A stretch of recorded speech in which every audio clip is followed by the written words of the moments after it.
Hey, who are you and what do you do? I go by Xavier Eubanks. I'm a fashion designer and a brand consultant. Got it. Appreciate you for taking this meeting with me, man. Hey, so what were you telling me? What did you call that you say if you're serious about putting like a brand together, you got what type of sheet was that? It's called a brand identity sheet. It's pretty much the easiest way to describe a brand identity sheet is like what's your signature? Like James Brown has a signature dance. Certain people have a signature hairstyle, so forth and so on. So basically, these are the ingredients of what your signature is. Like when you see this or you see these colors, you see this symbol, it's automatically going to speak to what your brand is and what your brand represents. Got it. And who should have this? If you're collecting money for a brand, you should have it. Everybody should have it. Got it, because it lets you work with multiple different what manufacturers, or does it get you It, more? it, it gives you the ability to almost streamline the process when you're working with anyone that's going to be doing any type of branding, marketing, or identification for you or your brand. This can go as far as your business cards, all the way up to if you're doing stuff on television.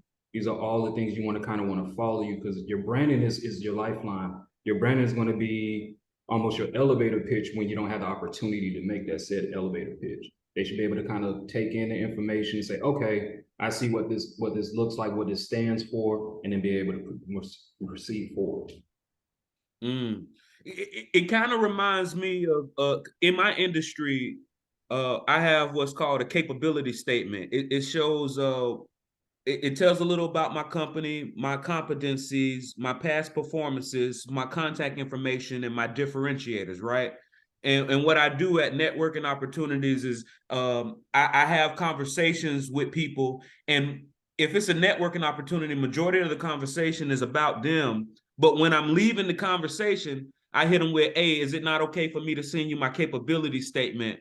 And then it gives me a reason to have to follow up with them later. It seems like somebody that got a brand sheet can build a lot of contacts, and then at the end of the day say, "Hey, I'll send you my brand identity sheet. We could probably work together." Mm-hmm. Yeah, absolutely. Like basically with this can go off to anyone that you're working with. Like we're talking about making some merchandise for you. So it's as simple as saying, hey, brand identity sheet, alternate logo too. Just that simple. I don't have to keep spelling it out to you. I don't have to hold your hand. I don't have to do any of that stuff for you. This is who I am from top to bottom. I want you to use this aspect about it and turn it into a hat. And it's just that simple.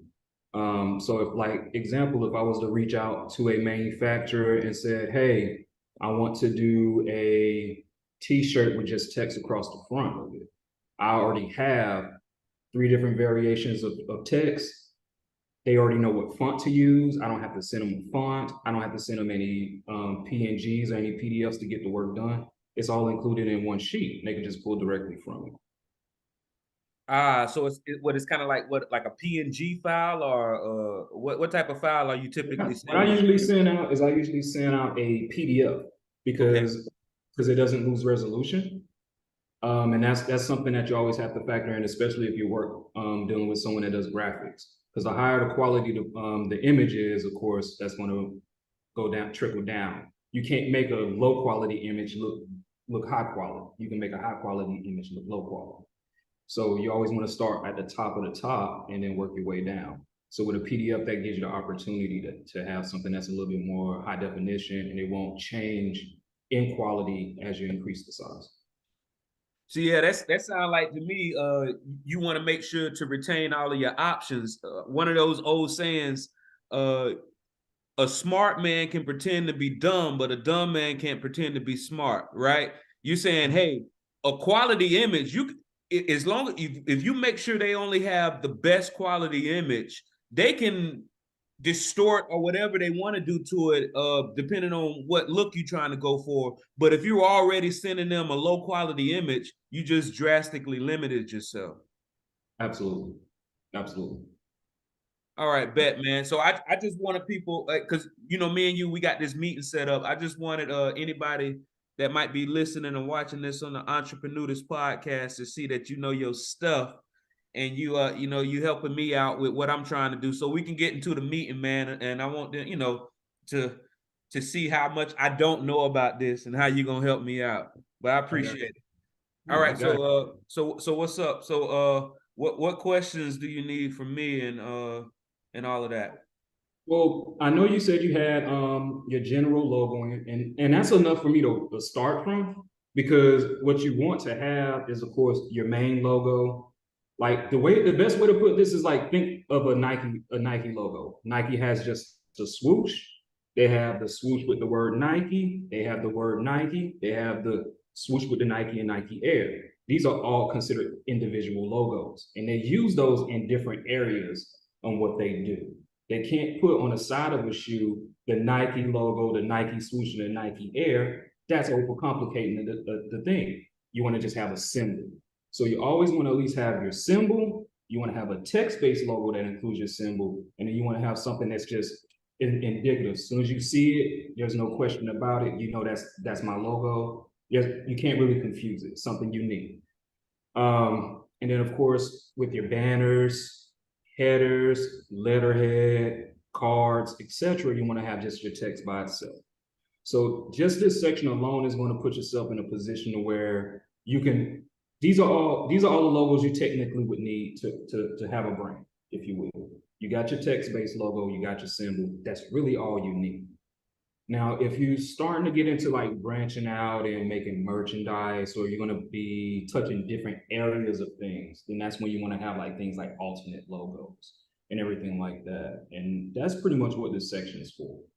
So when I say alternate logos, they can be used for different things. So you can just say, this is just my logo I use on social media. This is just my logo I use on hats, etc. So example of that would be, I use this only on shoes. That's it. It goes on shoes, it goes on the insole of my shoes, but it still has my verbiage and it has a piece of the original logo. So it always speaks back to it. The 20XX, I have that just because most brands or most identities establish when they start. I am building a timeless brand, so the XX means fill in your own blank. There is no start point. This is timeless. And then of course I have regular symbol-based icons. Those are things I would use for like hats or a little small hit on the front of a t-shirt, things of that nature. Now, all of these things can still be that. I just have a clothing brand, so I make different clothes, so I have different logos for myself. Once you've established that and identify, okay, these are kind of my imprints. That's usually what I call it. Then you want to say, what's the colors of my brand? What colors I want to speak to people. Some people like to use like royal colors because they want to exude, opulence or a higher quality.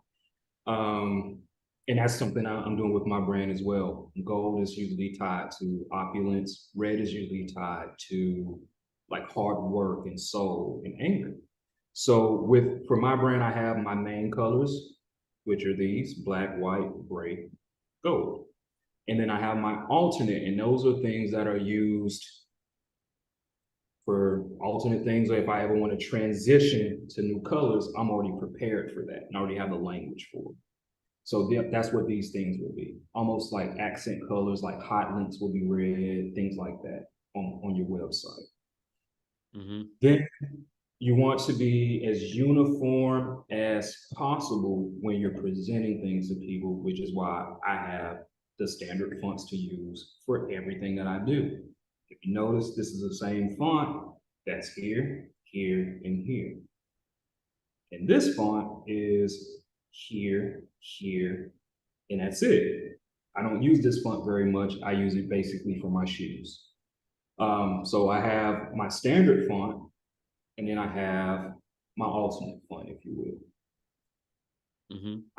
With any brand, you got to run a social media, and you want to have imaging that will fit in that small little thumbnail that's easily can be spot even from far away. So standard logo, alternate, and this is one I use specifically for Instagram. And the reason I do that is because this black area is usually filled with what I'm promoting next. So it's a very bold logo. I can fill it in and it's easily recognizable.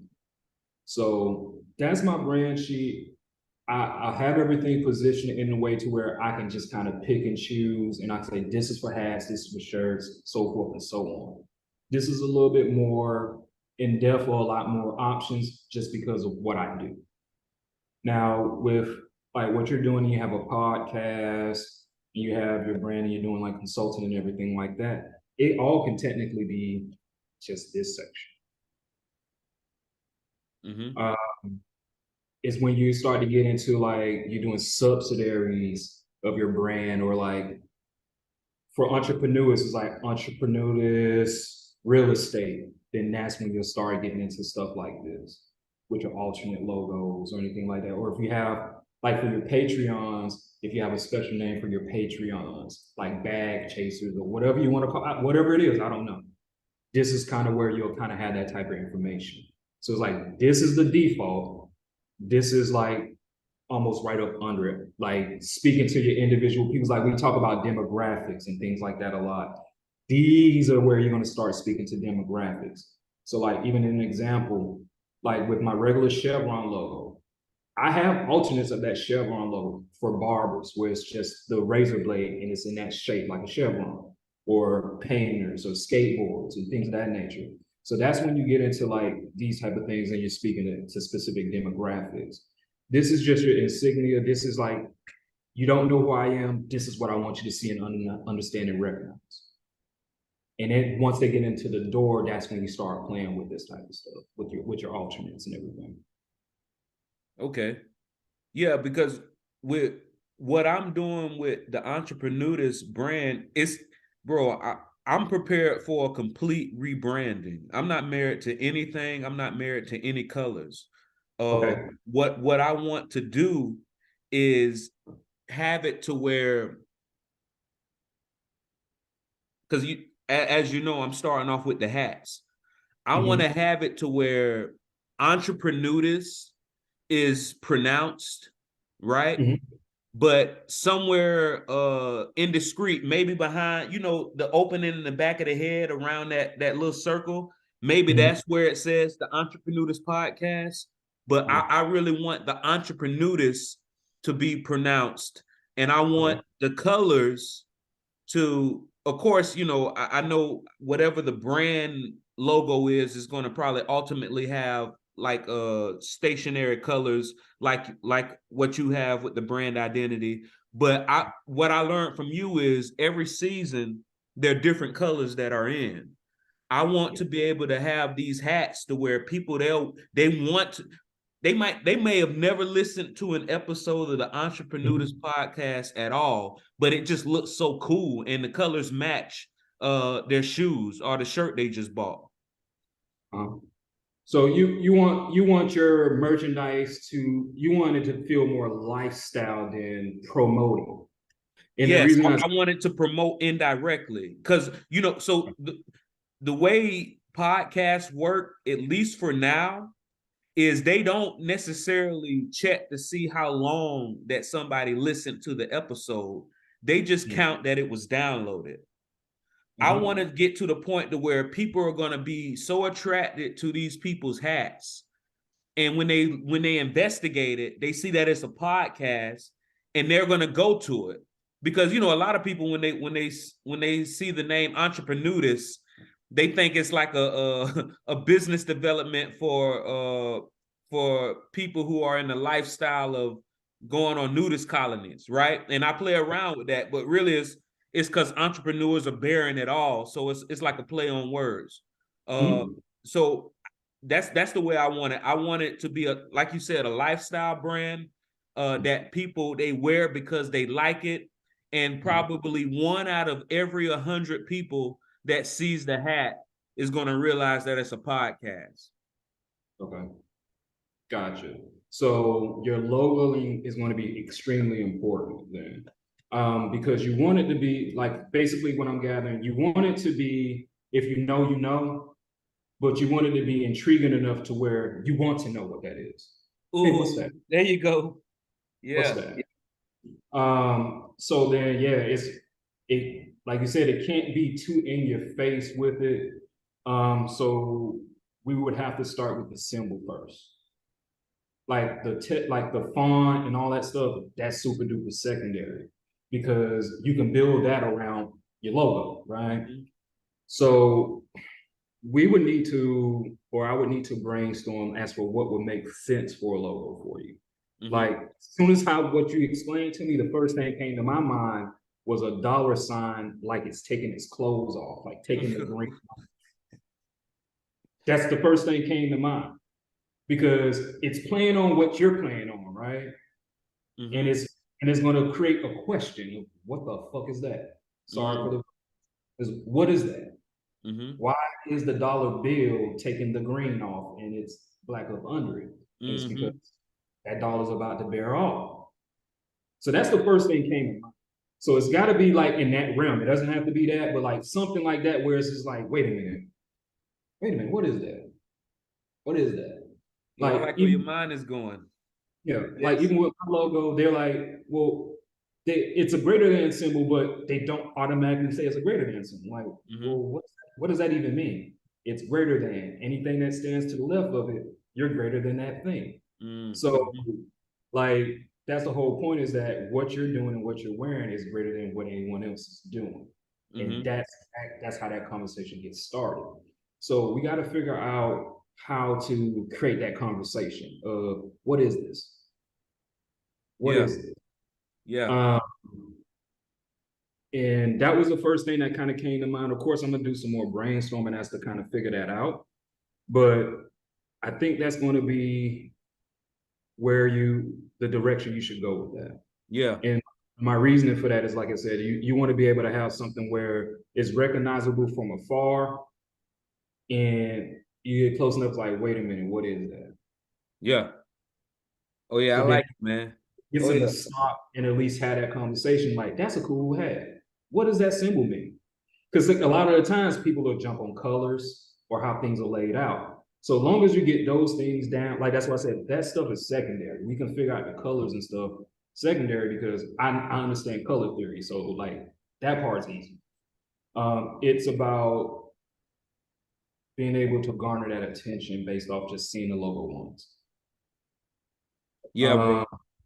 So off the top of my head, that's the first one I'm thinking of.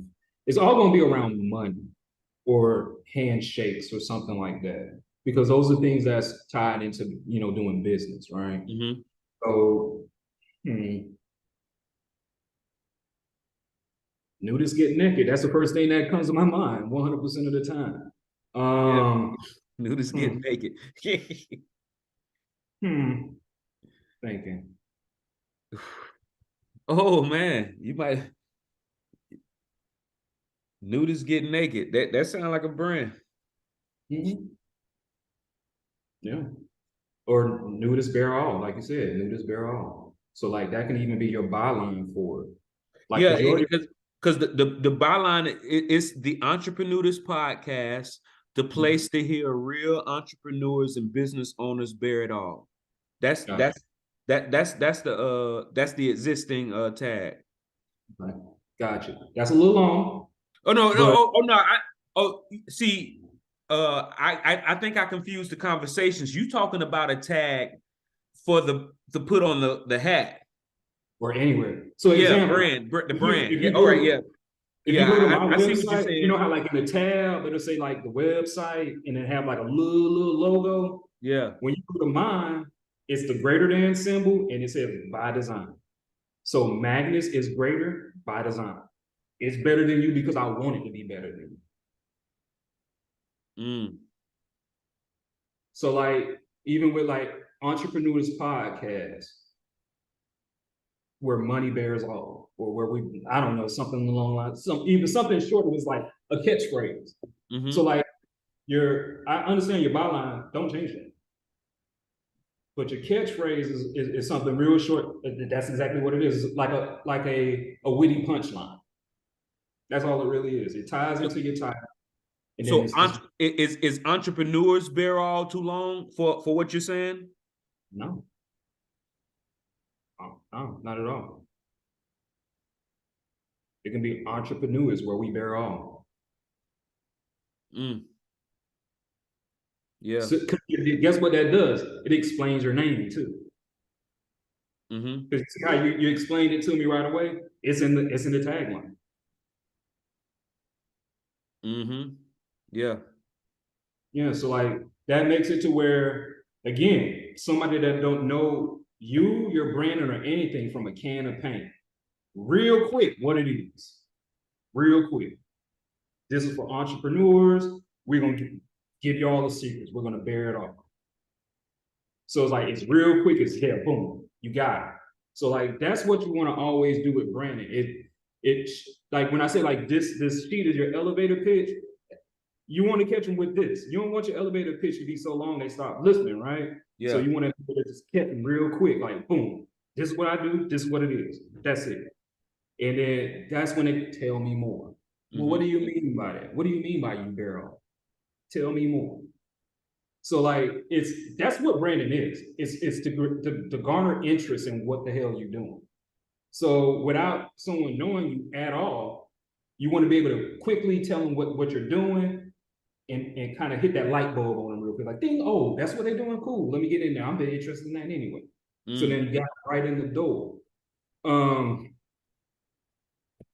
so we'll figure that out too. Yeah, I But like what it. I like it. so we gotta figure this logo out for you. So And just to give you because I guess I don't because I know once we start talking about what they look like, I know that's gonna and then where it's being manufactured, that's going to determine the the unit price. But not really. you say not really? Not really. One thing that I can pride myself on is no matter what a factory's MOQ is, I've always been able to negotiate it to what I want it to be. Mm-hmm. So if we do something overseas and you only want to make 20 of them, I can make that happen. If you want to make 200 happen, I can make that happen. You only want two of them, I can make that happen. Granted, that's going to vary in price, but it's not a problem for me making that happen. Now, other option we can do with it is buy pre-made hats and get them embroidered locally. That is an option for you as well. I've done both. I'm always going by default. I want to control everything, so I always make from scratch. Now, what that would look for you cost wise, if I had to guess, to buy pre-made dad hats, it probably costs you $5 a piece, $6 a piece. And then the embroidery will probably be like another $5, $6. So you're looking at about $10 to $12 a hat. If I was to do it overseas, it's probably gonna cost about the same with shipping and everything. It's gonna cost you about the same. So what are the issues? Are there no issues of getting it made from scratch overseas? The only issue that you would have is delays in shipping. And how common is that? With my hat person, not common at all. They usually send early. It depends on what you're doing. Like my shoe person, as crazy as it sounds, she's on time. My clothes guy, like makes my t-shirts and my hoodies and stuff like that, he's a month behind right now. A month and a half actually. So it's all depending on what we're doing. Like if you say, all right, I need some t-shirts, and if I need it for this date, then that's when I say, all right, do local versus do it overseas. When you're doing it overseas, it's just going to give you more control of everything. You can pick every single thing on the hat. Versus if you go pre-made, is whatever you bought. Yeah. So at this point, I'm thinking making it from scratch, right? Because I want it to look unique and I want you to have as many options available to you as possible. So that's what I'm thinking overseas. And as far as uh units, I heard what you said, MOQ, is that what you said? What that Yeah, mean? minimum order quantity. Okay. Yeah, so that's like, so I just did an order this morning for shoelaces, and I ordered 275 pair. Their MOQ was 1,000 pair. I negotiated them down to the 200. So And but so when dealing with manufacturers, is it expected, like for people who are listening to you and they you know they trying to get where you at, is it expected that they negotiate the MOQ, or is that just does the manufacturer not look at you as being difficult for negotiating? Do they expect that? it all depends on who you're talking to. If you're dealing with a small factory, then yeah, they don't really like to deal with hagglers. Um, big factories, that they're used to that. They because you got to keep in mind, like, big companies come to you with a budget. They say, this is what we want to spend on t-shirts, and that's the end of the discussion. And it's for them to figure it out. It's for the manufacturer to figure it out. So like if Nike went to a factory and say, make this shoe out of leopard skin, we're paying this much. It's for that factory to figure it out, or they'll just hire someone else.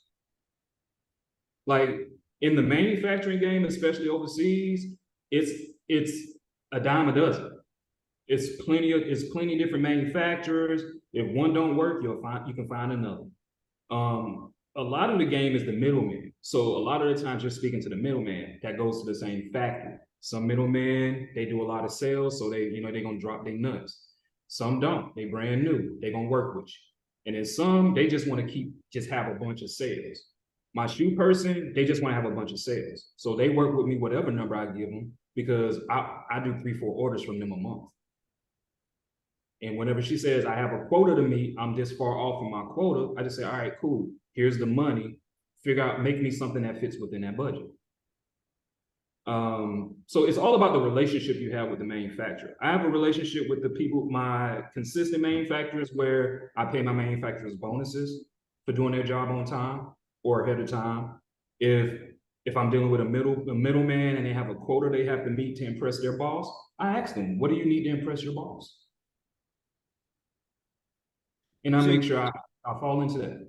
And that's because I think you kind of answered my next question, because I am, you know, when you're good at negotiating, sometimes a person can leave your conversation not realizing they got beat down so much, right?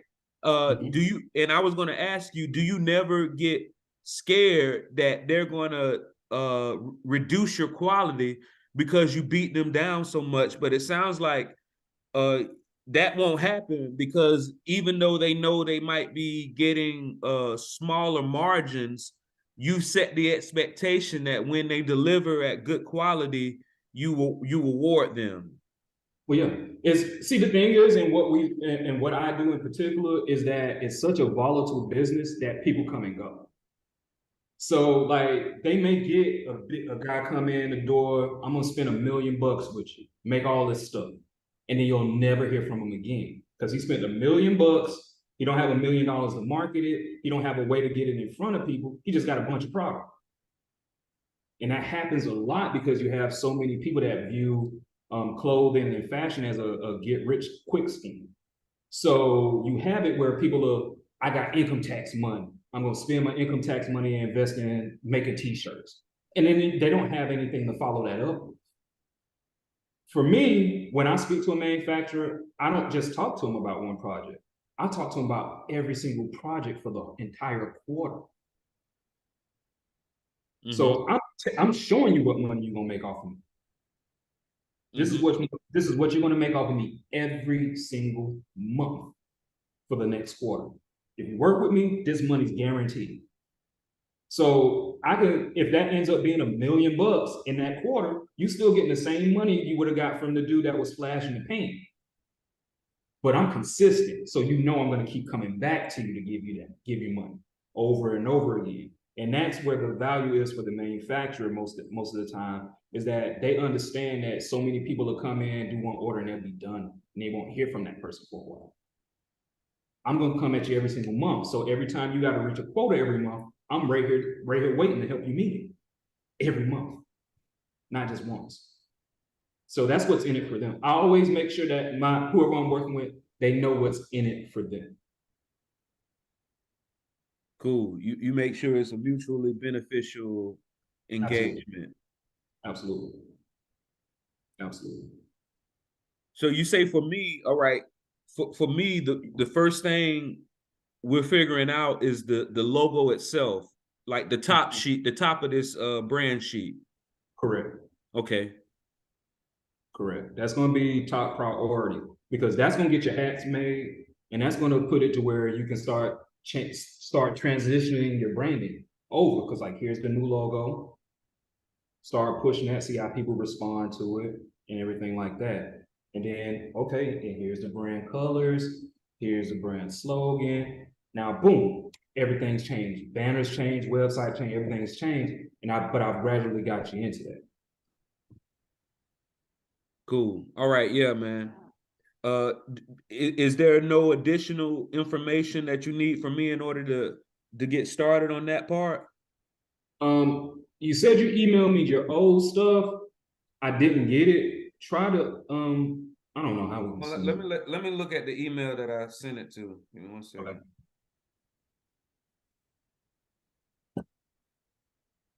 I sent it to magnusisgreater@gmail. MAGNUSISGREATER@gmail. Yeah, that's the email address. Can you check your spam? I'm about to do that now. Yeah. It went straight to spam. Yeah, that's fucked up. Hey, look, I don't know what. And in fact, the first time you sent me this, it went to spam. It's great. That might be why I never started on it the first time. Now that I think about it. That man don't follow up. I am bad at that. And I think when we was talking about it originally, I was like in the middle of traveling or something. Mm-hmm. Yeah, you were transitioning. Yeah. So I was like, I'm gonna try to get on it. But I was traveling, and that's when I first launched my first sneaker. I was all around the same time. So it just fell through the cracks. And I do apologize for that. But I got it now. Oh no, it's all good, bro. Because at the time, I my mind would have probably been on something completely different. But at this point, I'm completely open into a complete rebranding of the podcast and you know and the what I put out because once again the way this podcast market works is they just got to listen to it once because what happens is the bigger your catalog gets, people they come in like off an emotional hit, like boom, they just saw one of the coolest hats they've ever seen, right? Yeah. And they'll download your whole catalog right there. And then listen to it over time, or maybe listen to a couple episodes and never listen again. But by that time, your statistics show that you're moving hundreds and hundreds of downloads, and then of course that helps your you're being able to get people to market on you, and it helps all the other stuff that come along with podcasts. So yeah, that's where I'm at this point. I'm like, all right, let's create something functional, but also invites people to give me some free downloads. Yeah. Yeah. All right, cool. So here's the roadmap that makes sense to me. Okay. Let's get your logo out of the way. We'll get that done. And then of course I'll make up a mock-up for the hat. So then you kind of we'll go through different ideas concerning the hat. We'll figure out your brand colors and your font. And then what I would like to do is make your cover art for your podcast every week, a template for it. So then at that point, it'll just be a matter of just changing what it says on there per week in the background photo. Then you're done. This man here. Oh my. You have consistent branding across the board. So then even when they see cover art, they know it's yours. Man, yeah, bro. Yeah, you in my head, and you making me think outside the box. Is this not something that, because I know you know we've been friends for so long, so you look at you giving me some of your valuable time, but is this not something that you do for other companies? Here and there, but not on a consistent basis, if I'm being honest. Okay, got it. I recently had one of my one of my podcast guests reached out to me, and they politely asked me to take their episode down because they keep getting phone calls about their business, and their business model has changed. So it's Uh-huh. like they're like, man, I'm getting too many phone calls, right? So it sounds like you're saying, hey, they might like how you think and that you have this unique skill set, but you're not really looking for no calls on consulting on this type of stuff. I'm not against it. I'm not against it at all, but I'm in a space where I pick who I'm willing to consult with Got it. because Understood. this is like prong 4 or 5 of what I do. So like I understand like when I do this, it's more than just business for me. Like I believe in what I'm only going to do if I believe in what you're doing. I Got guess it. is a way to put it. Like how Jay-Z will only do verses with people he likes. I only will do it with people that I'm willing to work with. And I know that's cutting myself off at the nose or leaving money on the table, but I'm cool with leaving that money on the table. Yeah, that's a higher. That's probably the highest form of thinking. Like at this point, the people that I partner with, because a lot of the people that I hang around, we all own our own businesses. So Mm-hmm. when we work together, we're partnering with each other, and it's only the people I like. Like it's plenty of free meals in this industry, but if a person doesn't seem like somebody that's genuine, I don't care about a free steak. I'm only hanging out with people that I like. And it sounds like that's the way you think. You only are consulting, sharing your knowledge with people that you like and that you believe in what they're doing. Yeah, because at the end of the day, like the best way to put it is I can either charge people by the hour or by the session. And if I don't believe in what you're doing and I think you're just running your mouth, it's probably going to take me way more time to get it done than it would be somebody that I believe in what they're doing. Mm-hmm. I have enough background and understanding of what you're trying to do and what your goals are to where you see how I'm giving you stuff like you should do this. One of the things I know about you is you want things to transition to be done easily. So the Yeah. only way to do that is to prepare you to where it's just drag and drop, drag and drop, drag and drop. So I understand that. I'm not interested in sitting down and having a 2-3 hour conversation with somebody to figure them out to then know what to do for them. Because I'm sorry, I'm charging you for that 3 hours. Mm-hmm. You know what I'm saying? So I would rather, because it's frustrating too. Because like Yeah. imagine if somebody I don't know for a can of paint and I do all of this for them, and they're like, I don't like none of that. That's because Yeah. I don't know nothing about you. Mm. Yeah. I don't know nothing about you. I don't know what you're trying to do. I don't know how you handle business. Because all those things speak to this stuff. All of that stuff speaks to that stuff. Like, so, like, if you're a person that's real professional, real classy, you don't want to have some big, wild, crazy fonts and stuff all over the place. That looks childish. That's not even your demographic, right? So, No. like, for me, I would rather be in company or partner with someone. That's the best way to put it. I would rather partner with someone than consult. Mm. Got it. I'd rather partner with someone. And that doesn't mean it's a no to everybody, but I get approached with a lot of BS ideas, just as sure as you do. Yeah. Uh, like I had a guy approach me, said, I want to make a shirt that's called the Cookie Man. And that's it. And I was like, so what do you want to do? Just have Cookie Man on the shirt, different colors. Sir, leave me alone and go get your vinyl. Evacuate. Yeah, like what I do is way beyond what you're trying to accomplish. Yeah. So it's almost like I'm a bad bitch that knows my worth. That's the best way to put it. Mm-hmm. I'm not sitting at a table with the others. And that Mm-hmm. and as mean as that sounds, like like the lower level people got to get there somewhere.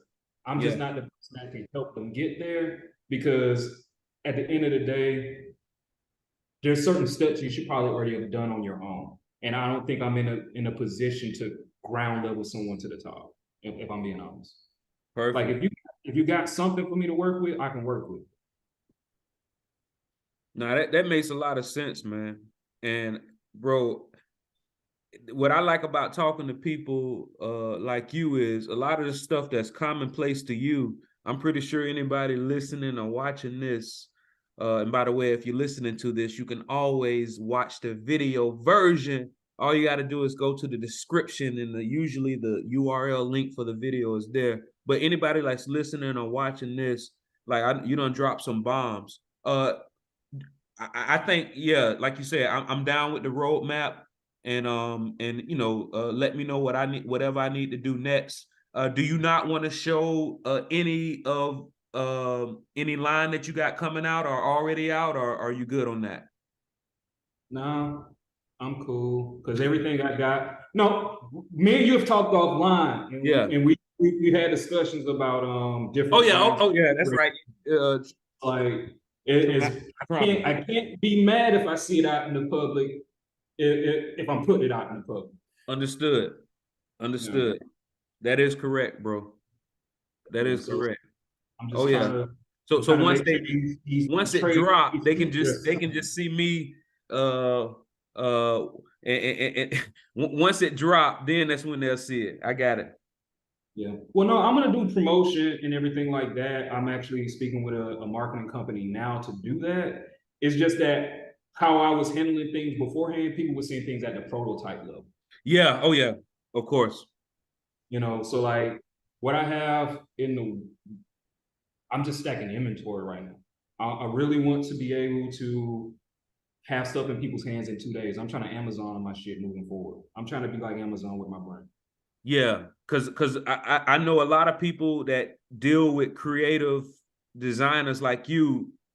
They're used to the pre-order process typically, right? To where they're waiting 2 to 3 months, maybe sometimes longer for their product. But it sounds like you're saying, even though your crowd is used to that, you're going to bring them that uniqueness, but still get it to them within 2 to 7 shipping days.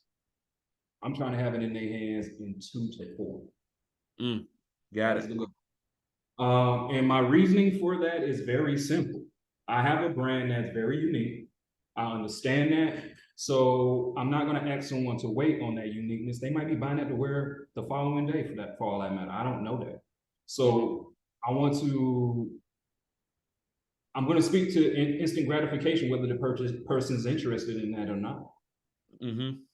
I just want you to feel your money, and I want you to feel it immediately. Because what happens with pre-orders is you put that money up, and a lot of times the money already gone. You don't care about it no more. So when the shirt or pants or whatever comes 2-3 months from now, like, oh, okay, you're not excited about it anymore. I want to catch you right within that excitement. And a lot of the stuff I'm going to be doing moving forward is designed to create impulse buy. So impulse buys don't feel good when you have to wait 3-4 months for them. Mm-hmm. Got it. So it's gonna be like how like whenever I'm checking out a card from Vistaprint, soon as I order everything I think I want, soon as I give them my card and I pay for it, and they say, hey, by the way, if you buy this in 20 more minutes, then you get it for this much. Is that how it's gonna work? All of that. All of that. You buy a hood, I got matching pants, come on and get this 20% off. Hit a time, get it done. And you'll have this all in 4 days tops. Because at the end of the day, I could keep going with the pre-order model, but at the end of the day, it only works if you have a pipeline that is bulletproof. It only takes one part of your supply line to mess up, and it messes up the whole pre-order. Like if I pre-order a shoe and it's taking them an extra 3 weeks to dye the shoelace, because everything I make is from scratch. Even the shoelaces get dyed for me. Like everything's done from scratch. It takes them an extra 2-3 weeks. Guess what? Now my shoes don't have shoelaces. I can't send them out. So like the only way a pre-order system works is if everything's being done by that one person, like by that one manufacturer. So if you're pre-ordering a t-shirt, cool, you can do that. I was pre-ordering collections, hoodies, sweatpants, jackets, shoes, hats, all of that. And that makes it to where one thing can mess up the whole collection. Yeah. Yeah. I don't want to get into. So you about to eliminate all the stress. It seemed like, because you be knowing what the colors are gonna be a year from now, 2 years from now, seems like, right? So it seems like what you're gonna say is you're gonna use all that knowledge to get all of the because get all of the uncertainties, the volatility out the way. So by the time they do order it for that season, you got everything in stock. They get all this uniqueness on time without the way. Absolutely. Got it. Oh yeah, I'm with that. That sounds cool, Yeah, bro. because the best way to put it is summer, everything for the summer, I am 60% with building the inventory. Like I have 60% of my stuff for the summer sitting in the warehouse right now. The other 40 I should have in 2 weeks. So summer's done. Everything for the summer I already have. I'll start working on Halloween in the fall on the 15th of this month. Bet. So then when fall rolls around, it's there. So it's a matter of just pulling it off the shelf and sending it. And I can afford to do that. Like a lot of people that starting out, they can't afford to stack inventory. So that's why pre-orders work. Pre-order is the easiest way to start a business in the field that I do without spending a dime. You can start a clothing brand with $100 if you really wanted to. If you really wanted to, the easiest way, we probably should do that in a different conversation, but you definitely can do that for $100 easily. It's how I started my brand. I started my brand with $50. No, it's true. I mean, if you want, man, you could tell them. It sounds like you're saying you can drop a gem to how somebody can start a brand with $100 or less. Yeah, it's real easy. Get your website. Cost you what, $20 up front to get what is it? Shopify or whatever it's called. My site's built from scratch. I don't use any platforms, but I believe it's Shopify. That's where all the they use Shopify. Shopify site costs you $20 a month. So that's $20 out of your 100. So now you're down to 80. Buy you a single color screen printing press. That's gonna cost you $50. So you just spent 70. Then do a pre-order. Do your real simple shirt that costs maybe $20, like retail, and do the you don't even have to buy the shirt ahead of time. So you got your screen printing press, you got your website to sell it on, your social media is free. Make you one shirt, that probably costs you $3 for a guild and another $5, $5 to $10, because you're doing it yourself, right? You cut out a lot of the stuff, so you probably can do it for like $75. Start a brand. So it sounds like one of those shirts that got like a cool saying on it, right? Like like something that's real popular, trending saying, like that's the old way of doing it. No, you can do something. Nah, you can do something real cool. Do something real cool, man. Super simple to do. I'll share something. This month, I'm releasing a collection to celebrate the Latina artist Selena. One of the t-shirts that I designed for this collection requires one screen to make. That's it. And it's a realistic picture of her. And the picture's made out of dots. They're made out of what? Individual dots make the picture. It's called halftone. That's the technology that it's called. So when I designed the picture of her, it's instead of it being lines and shading and all of that to make the picture, it's all dots to do that. And those dots are close enough to where you can't really even tell the difference. So when you go to screen print it, I just need one screen and white screen printing it. That's it. So just like the model I just told you, like, oh, just put a little slogan on the front of the shirt. Yeah, that's the dumb person's way of doing it. That's the person that's trying to get $1 real quick. If you're trying to have something of longevity and be unique, you can definitely make very cool and unique things with one color. Got it. And, So and, and what's your website? MagnusIsGreater.com. It's disabled right now because I'm building inventory. Oh, see, that's what I'm saying. This is the evergreen content. By the time people see this, your site is gonna be back up and running. So Yeah. how you spell that?